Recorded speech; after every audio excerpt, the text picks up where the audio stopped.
So mathematically, we're going to have a bound state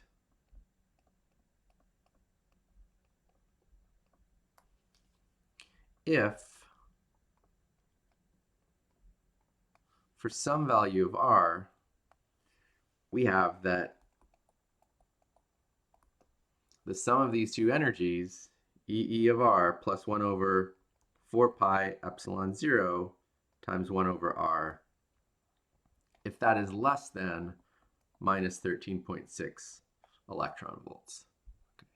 And then you will have a bound state. That system won't have enough energy to separate off into a single electron, a single proton, and a hydrogen atom. Okay.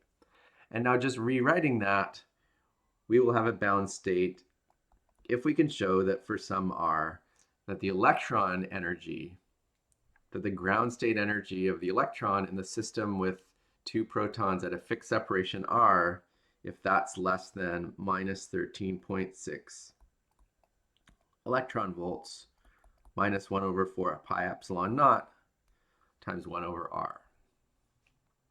Okay. So I haven't said anything about the variational method yet, but this is exactly the sort of thing that the variational method is good for. What we want to do is just establish that the ground state energy of this electron in the system where you have two protons at a fixed location is less than some number. We don't really need to find the actual ground state energy of the electron. As long as we can establish that it's less than this particular value for some r, then we're done, and then we're going to know that the H2 plus system is a real system that can exist in nature. So let's now try to use our variational method to do that. And so the variational method says that for now, this quantum mechanics problem of just the electron in the Coulomb field, whoa, crazy.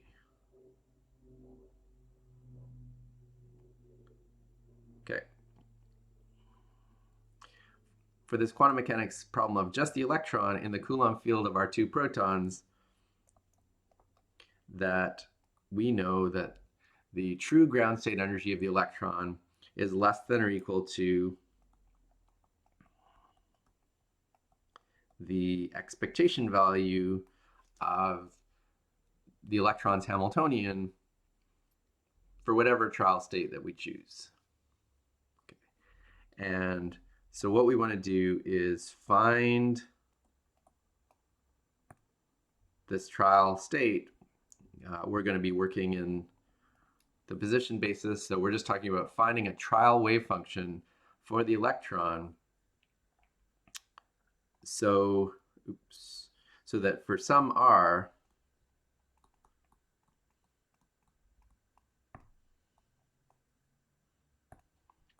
this is less than minus 13.6 electron volts minus 1 over 4 pi epsilon 0 1 over r. Okay, because what we want to show is that this is less than this, and so if we use the variational method to show that this, we know that that's less than this for any phi, and if we can show that that is less than this for some phi, then combining the inequalities, we get this relation that we want. Okay, so finally, what is the trial wave function that we want to use? And so let's think about that problem physically. We've got two protons and one electron. And so the easiest situation to understand is when the protons are really far apart. Then our intuition says that the electron's either going to be around one of them or going to be around the other one. And so in that case, we would think there's sort of two likely wave functions. One of them is psi 100. This is just a hydrogen atom wave function of x minus x1. Let's say that this proton is at x1 and this proton is at x2. Okay, so one likely wave function, if those are very far apart, would be psi1, 0, 0 of x minus x1. And another likely wave function would be psi1, 0, 0 of x minus x2. Now, instead of making a choice, because it's quantum mechanics, what we're allowed to do is consider a wave function that would be the sum of those two wave functions. Okay, so that is an allowed wave function that's the quantum superposition of those two. It's basically saying that with probability of 1/2, we would find the electron around one of those protons, and with probability 1/2, we would find the electron around the other one of those protons. And so that kind of symmetric combination of these two hydrogen atom wave functions turns out to be a pretty good trial wave function for our problem. Okay, so this is going to be our trial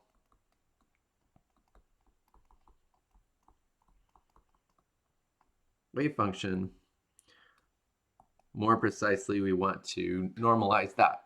So I'll multiply the sum by some constant that we'll choose to ensure that the integral of the square of our wave function is equal to 1.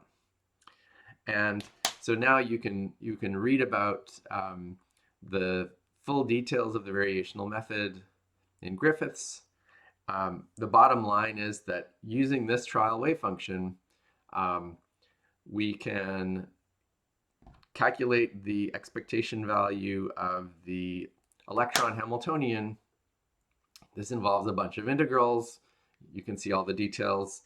But happily, what one finds is that for some range of radii, that the ground state energy of the electron, we can place an upper bound, which is less than this guy right there. And so that shows that the actual ground state energy of the electron is going to satisfy this relation, and that was what we needed for a bound state. So that's all, and we'll see you on the next one.